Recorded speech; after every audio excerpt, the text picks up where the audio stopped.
네, 안녕하세요. 뉴튼입니다. 오늘 해야 될 얘기는 계획에 대한 이야기를 좀 해보려고 합니다.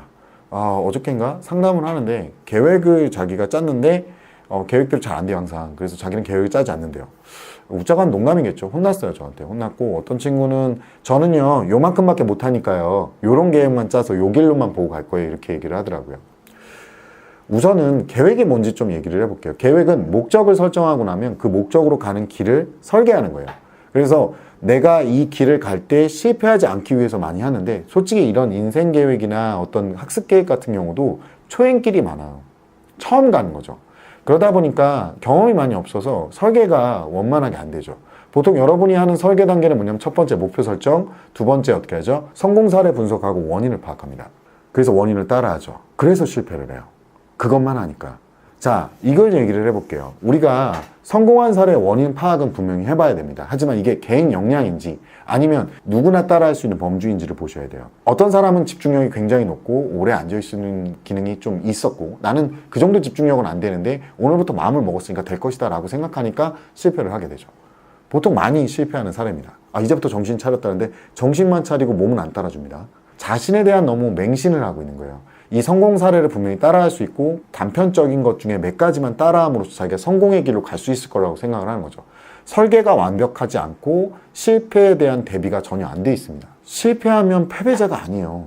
실패는 어떤 경험입니다. 굉장히 고귀한 경험이에요. 그런데 인생에서 우리가 인생 자체가 굉장히 한정돼 있거든요. 근데 매번 실패를 하면서 그 경험을 쌓을 수가 없잖아요. 나는 지금 목표를 위해서 가장 큰 지불을 하고 있어요. 가장 큰 손실을 일으키고 있어요. 그게 뭐냐면요, 돈이 아니라 시간을 태우고 있죠. 인생을 태우고 있어요. 이거에 모든 역량을 넣어서 내가 1년이든 2년이든 공부를 하거나 어떤 목적을 향해 달려가고 있는데, 그러면 내가 실패하는데 너무 많이 소비를 하면 안 되잖아요. 그래서 어떻게 하냐, 두 번째 법칙이 있습니다. 실패 사례를 분석하는 거예요. 그리고 실패한 사람들의 얘기를 정확하게 들어보려고 노력을 합니다. 예를 들어 이런 거죠. 내가 공부를 열심히 하려고 노력을 했어요. 그래서 오래 앉아있으려니까 너무 안 앉아지는 거예요. 이런 걸 시도해봤던 친구한테 가서, 또는 시도해봤던 선배들한테 가서 물어봤어요. 선배는 그런 시도 안 해봤어요? 나 해봤지. 잘 됐어요? 안 됐어요? 잘 안 되더라고. 왜 안 됐어요? 선배는 어떤 노력을 했어요? 물어보는 거예요. 나는 그래서 핸드폰도 없애고 오랫동안 앉아있으려고 독서실도 끊고 해봤는데, 독서실에 가도 잠부터 자고 막 책상 정리하는데 시간을 많이 보내더라고. 그런가? 그러면 이 실패 사례에서 보면 독서실이 방법이 아니라는 걸 알잖아요. 자기는 또 독서실을 가요. 독서실 가지 말라는 얘기가 아니라, 안 맞으면 어디 가나 똑같다는 거죠. 자기의 어떤 집중력이 늘지 않았잖아요. 지금 산만하잖아. 그런데 그것도 안 됐고, 나중에는 어떻게 인강 듣는다고 했는데, 인강 듣는 동안 자꾸 유튜브 들어가고 다른 거 접속하더라.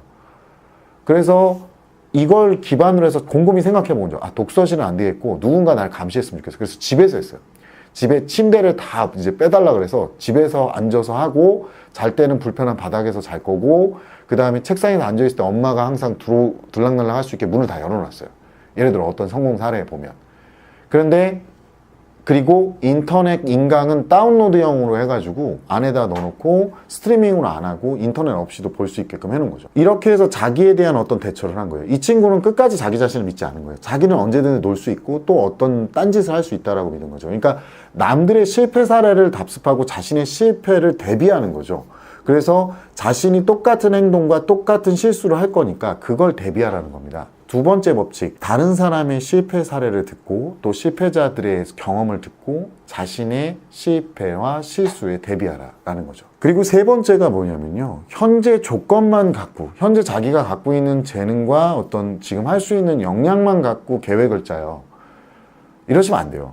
역량을 발전시켜야 돼요. 내가 뭐 집중력이 붙여면 집중력을 좀 더 늘려야 되고, 암기를 못하면 암기를 더 연습을 해서 더 암기력을 키우면서 자신의 계획을 설계해 나가야 되는 거죠. 자신이 안 되는 점은 거기까지밖에 안 되는 사람이야 라고 얘기를 하시면 안 되는 거예요. 그래서 앞전에도 맨 앞에 얘기했던 얘기 중에, 자기는 요거밖에 못하니까 여기만 보고 할 거예요.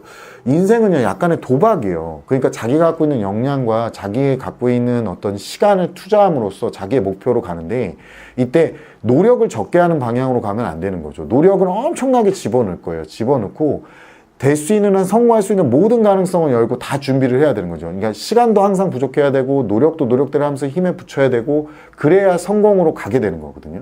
근데 자기는 요거밖에 못한다고 딱 단정 짓고 자기의 기능을 업그레이드를 안 할 계획이야. 그 상태 안에서 그냥 공부해서 나는 이렇게 해서 수시 준비만 하려고요. 그 수시 다 떨어지면 예를 들어서 정시 때는 뭐 재수해야 되잖아요. 그게 뭐예요? 또 다른 시간, 엄청난 손실인 그 인생을 집어넣어야 되는 거잖아요.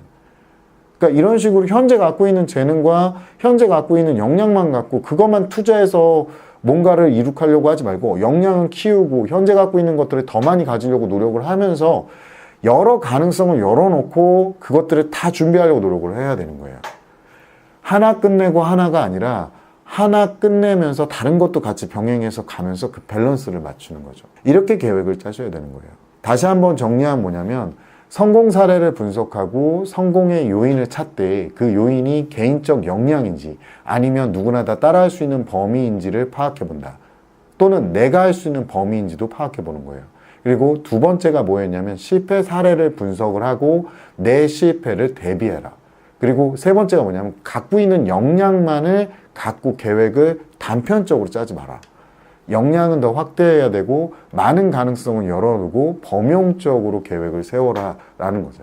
노력과 간접 경험을 통해서 시간을 단축하고 적은 시간을 지불하려고 드셔야 됩니다.